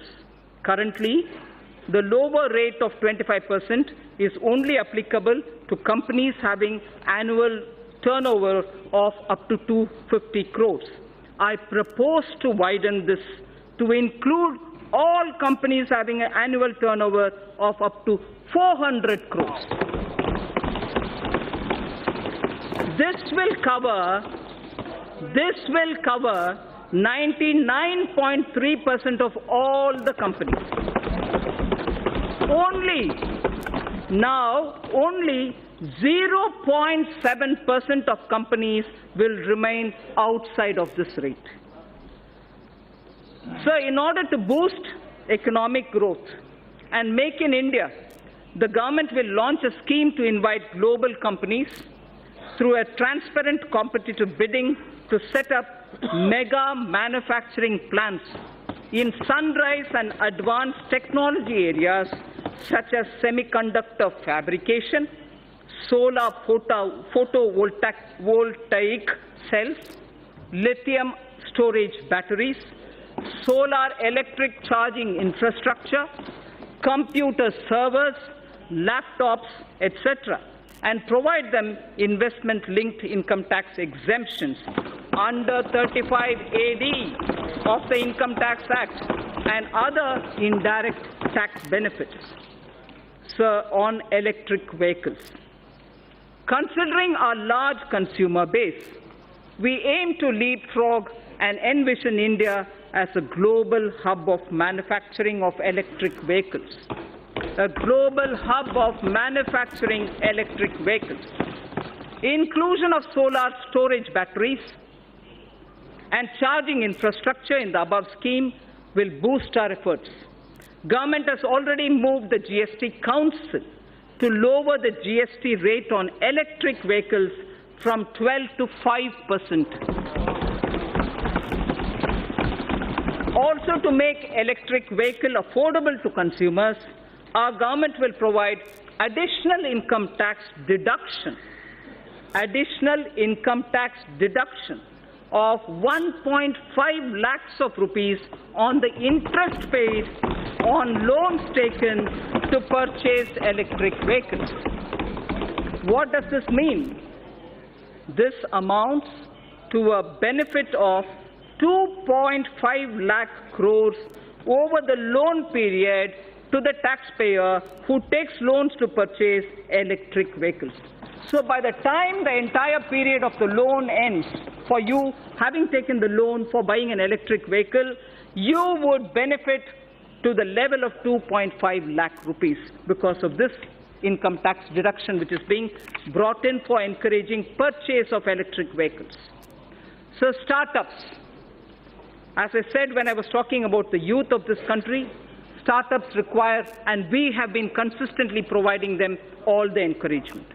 Startups in India are taking firm roots and their continued growth needs to be encouraged. To resolve the so-called angel tax issue, I'm sure a lot of members are concerned on this issue. To resolve the so-called angel tax issue, the startups and their investors who file requisite declarations and provide information in their returns will not be subjected to any kind of scrutiny in respect of valuation of share premiums. The issue of establishing identity of the investor and source of his funds will be resolved by putting in place a mechanism of e-verification, so there's no man-to-man interface there. With this funds raised by startups will not require, the funds raised by startups will not require any kind of scrutiny from the income tax department. In addition, special administrative arrangements shall be made by the Central Board of Direct Taxes for pending assessments of startups and redressal of their grievances. It will be ensured that no inquiry or verification in such cases be carried out by the assessing officer without obtaining approval of a supervisory officer. So the element of discretion with which startups were suffering has been removed. So without obtaining the approval of a supervisory officer, an assessing officer shall not worry the assessee. At present, startups are not required to justify fair market value of their shares issued to certain investors, including Category 1 alternative investment funds. I propose to extend this benefit to Category 2 alternative investment funds also. At the moment, it's available for AIF Category 1. Now I expand this to include Category 2 AIFs also. Therefore, valuation of shares issued to these funds shall be beyond the scope of income tax scrutiny. Again, you get out of income tax scrutiny when that has been done. I also propose to relax some of the conditions for carry forward and set off losses in the case of startups.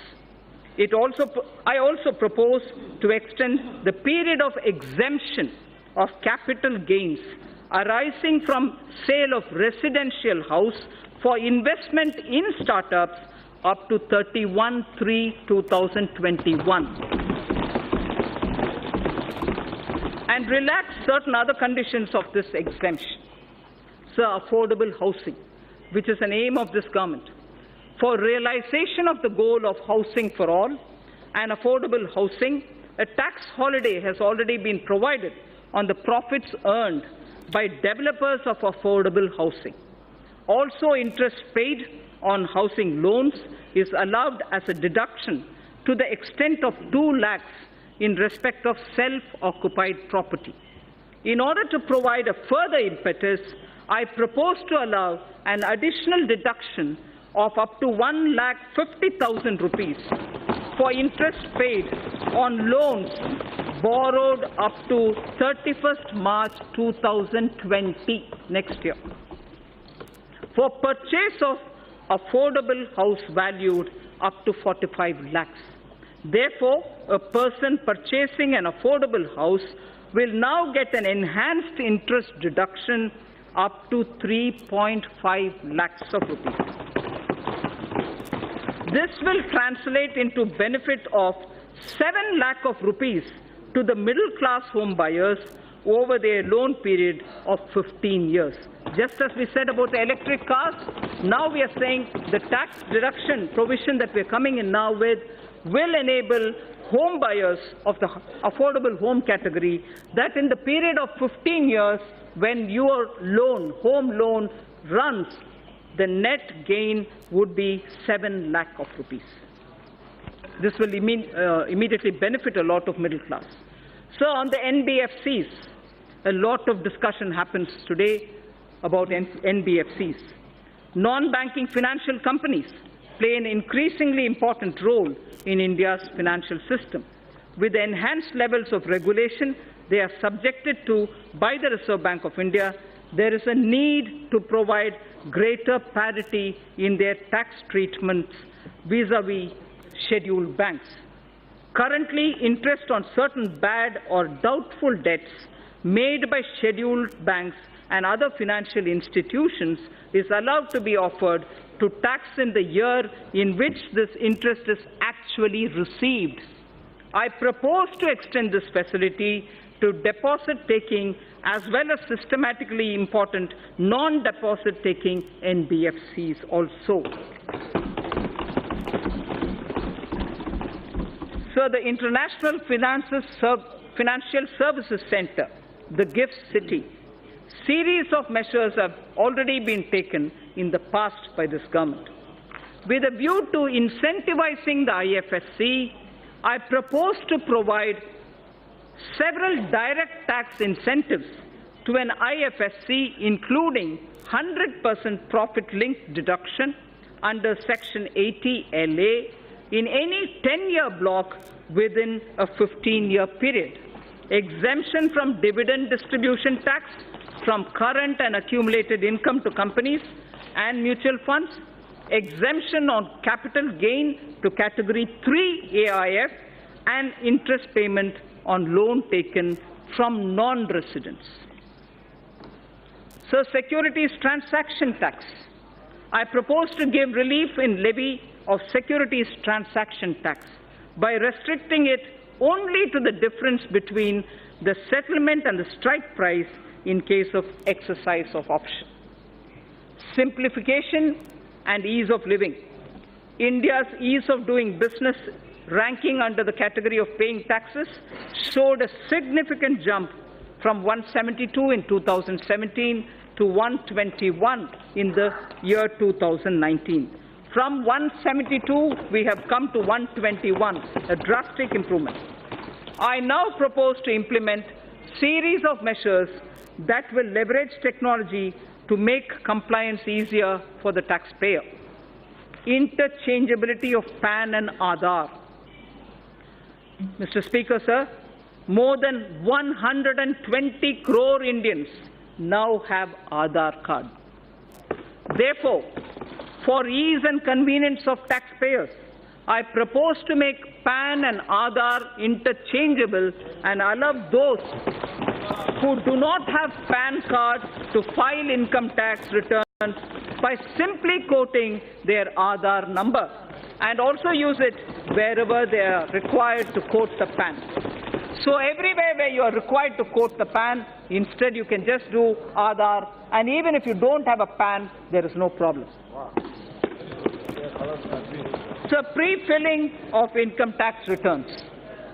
Pre-filled tax returns will be made available to taxpayers, which will contain details of salary income, capital gains from securities, bank interest and dividends, etc., and tax deductions also. Information regarding these incomes will be collected from the concerned sources such as banks, stock exchanges, mutual funds, EPFO, state registration departments, and so on. This will not only significantly reduce the time taken to file tax return, but will also encourage accuracy of reporting of income tax. So, faceless e-assessment. This is a very important thing about which there's been a lot of discussion. Assessees should not face any kind of harassment. The existing system of scrutiny assessments in the income tax department involves a high level of personal interaction between the taxpayer and the department, which leads to certain undesirable practices and on the part of the tax officials. To eliminate such instances and to give shape to the vision of Honorable Prime Minister, a scheme of faceless assessment in electronic mode involving no human interface is being launched this year in a phased manner.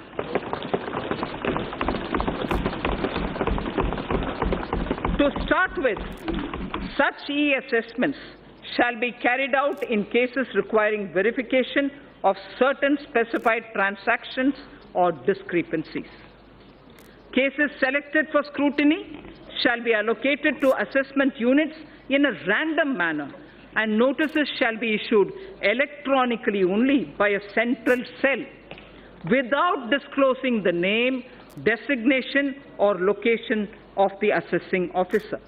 The central cell shall be the single point of contact between the taxpayer and the department. This new scheme of assessment will represent a paradigm shift in the functioning of the income tax department.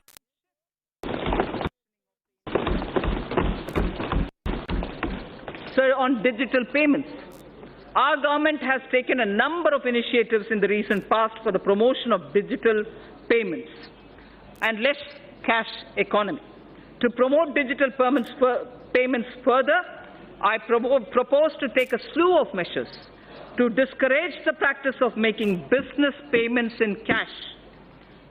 To discourage the practice of making business payments in cash, I propose to levy TDS, tax deduction at source, of 2% on cash withdrawal exceeding 1 crore in a year from a bank account.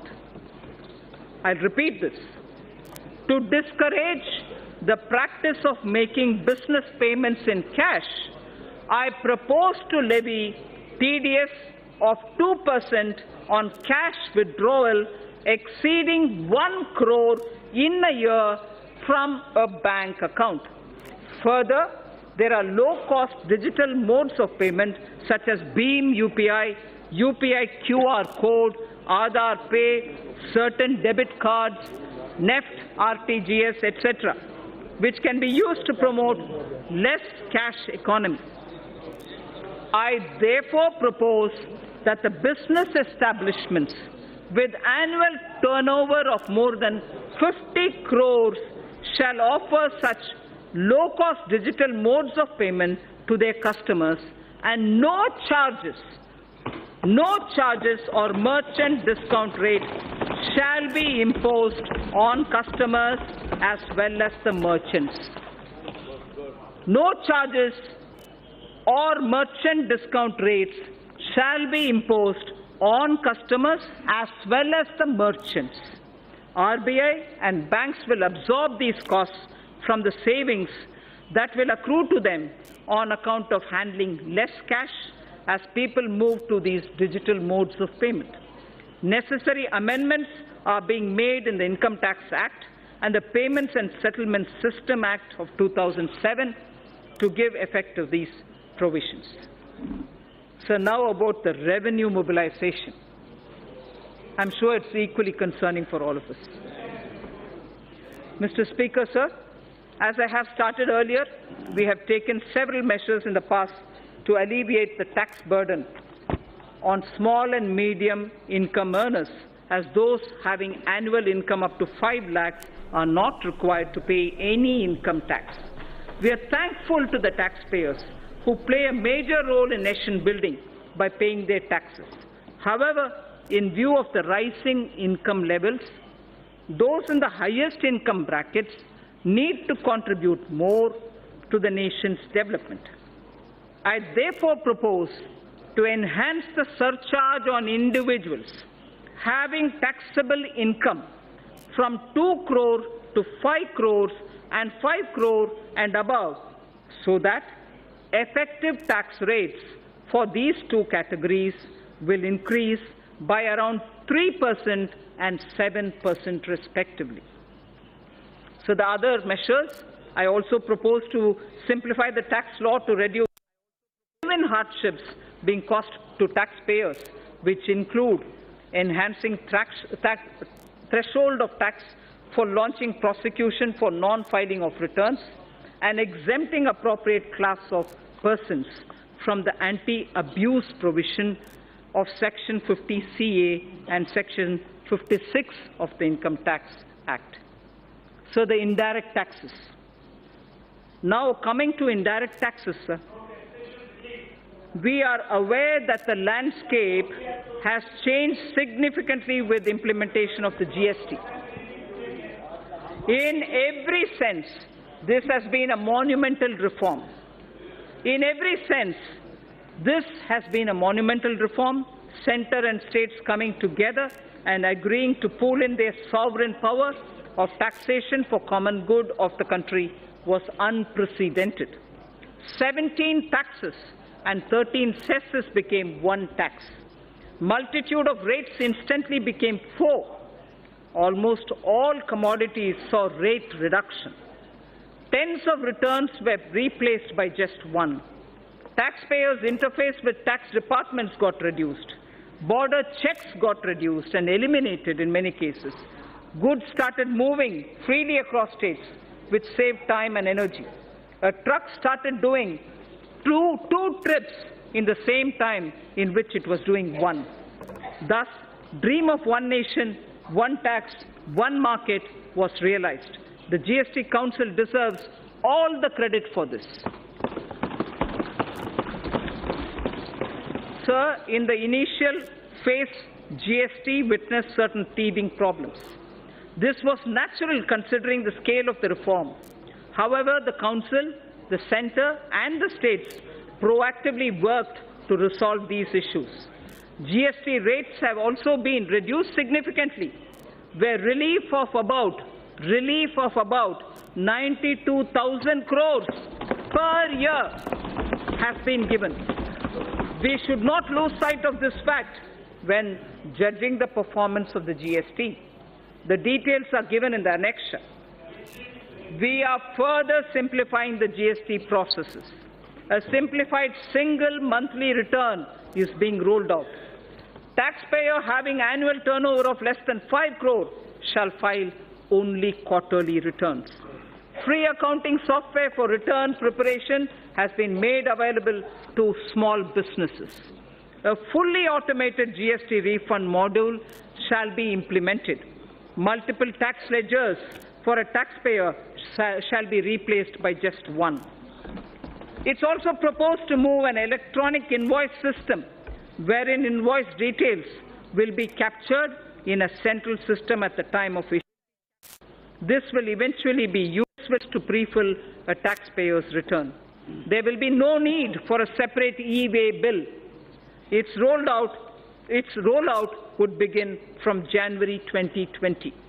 Electronic invoice system will significantly reduce the compliance burden.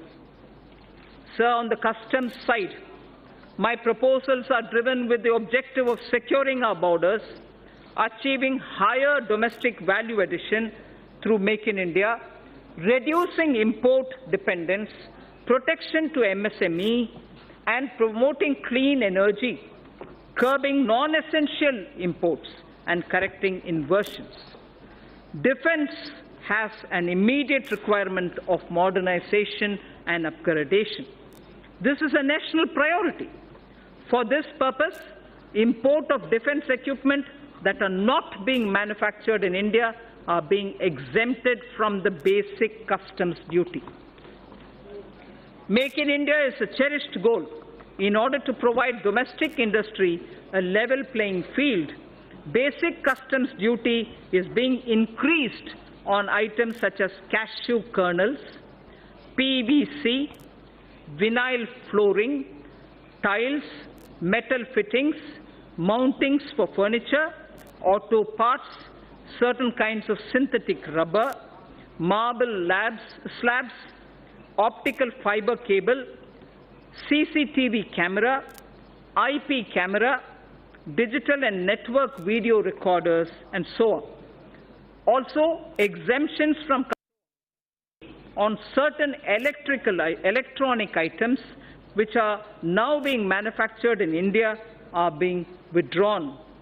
Further, end-use based exemptions on palm stearin, fatty oils, and exemptions to various kinds of papers are also being withdrawn. To encourage domestic publishing and printing industry, 5% customs duty is being imposed on imported books. To further promote domestic manufacturing, customs duty reductions are being proposed on certain raw materials and capital goods. These include certain inputs of CRGO sheets, amorphous alloy ribbon, ethylene dichloride, propylene oxide, cobalt matte, naphtha, wool fibers, inputs for manufacture of artificial kidney and disposable sterilized dialyzer, and fuels for nuclear power plants. To further incentivize e-mobility, customs duty is being exempted on certain parts of electric vehicles. Customs duty is also being exempted on capital goods required for manufacture of specified electronic goods. So the export duty is being rationalized on raw and finished leather to provide relief to this sector. Crude prices have softened from their highs. This gives me room to review excise duty and cess on petrol and diesel. I propose to increase special additional excise duty and road and infrastructure cess, each one by 1 rupee a litre on petrol and diesel. It is also proposed It is also proposed to increase custom duty on gold and metals from 10% to 12.5%. It is also proposed to increase custom duty on gold and other precious metals from 10 to 12.5%. Tobacco products and crude attract national calamity and contingent duty. In certain cases, this levy has been contested on the ground that there is no basic excise duty on these items. To address this issue, a nominal basic excise duty is being imposed. Sir, I am also proposing few amendments to the Customs Act. Recent trends reveal that certain bogus entities are resorting to unfair practices to avail undue concessions and export incentives. While we have intensified our efforts against such nefarious activities, provisions are being incorporated in the Act for enhanced penalty and prosecution for such offences. Further misuse of duty-free scrips and drawback facility involving more than 50 lakh of rupees will be a cognizable and non-bailable offence. GST has completed 2 years. An area that concerns me is that we have huge pending litigations from pre-GST regime. More than 3.75 lakh crores of rupees is being blocked in litigations and service tax and excise. There is a need to unload this baggage and allow businesses to move on. I therefore propose a legacy dispute resolution scheme, that will allow quick closure of these litigations. I would urge the trade and business to avail this opportunity and be free from legacy litigations. The details of my tax proposals are given in the annexure.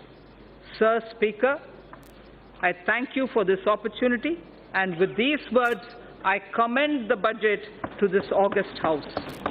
Thank you. To Srimati Nirmala Sitaram, Manya Vitt Mantri ji. I just would like to mention, although I have commended the budget, I just would like to mention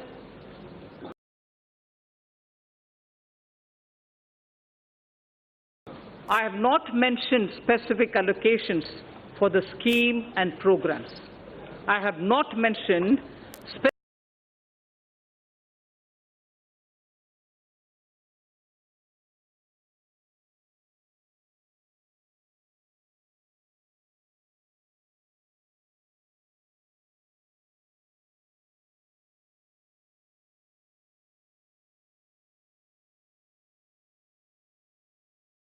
specific allocations for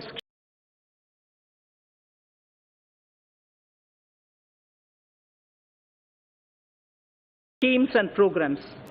All these details are available in the budget documents as much as my speech's annexure. I also take this opportunity for the response that we've received for the crowdsourcing of ideas for the budget. Immense suggestions from common citizens reached us. We have benefited from the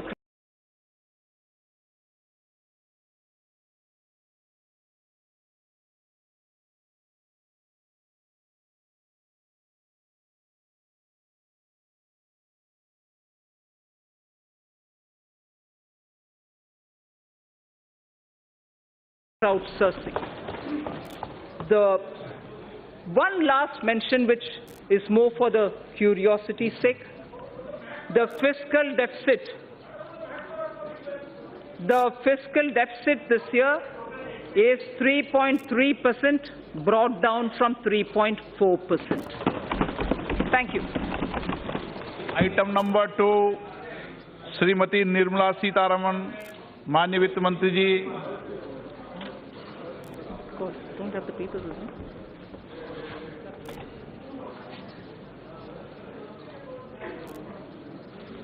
Sir, with your permission, I rise to lay on the table the statements regarding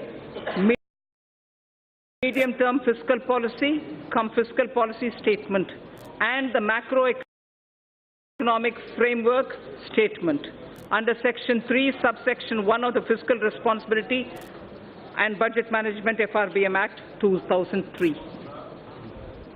Item number 3. Sir, with your permission again, I rise to move for leave to introduce the Finance number 2 Bill 2019. प्रश्न ये है कि वित्त विधेयक को पुनर्स्थापित करने की अनुमति प्रदान की जाए। जो सदस्य इसके पक्ष में हाँ कहें, जो सदस्य इसके विरोध में ना कहें। मेरे विचार में निर्णय हाँ वालों के पक्ष में हुआ है, हाँ वालों के पक्ष में हुआ है, अनुमति प्रदान की जाती है। माननीय मंत्री जी, अब विधेयक को पुनर्स्थापित करें। Sir, I now introduce the bill. माननीय सदस्यों, मैं इस सभा की ओर से देश की पहली पूर्णकालिक महिला वित्त मंत्री जी को बजट पेश करने के लिए बहुत बहुत बधाई देता हूं और मैं सभी माननीय सदस्यों को भी 2 घंटे 15 मिनट तक आपने जिस शांतिपूर्ण ढंग से सरकार के पहले बजट को सुना, उसके लिए भी आपको बहुत बहुत बधाई देता हूं। सभा की कार्रवाई सोमवार दिनांक 8 जुलाई 2019 को सुबह 11 बजे तक के लिए स्थगित की जाती है।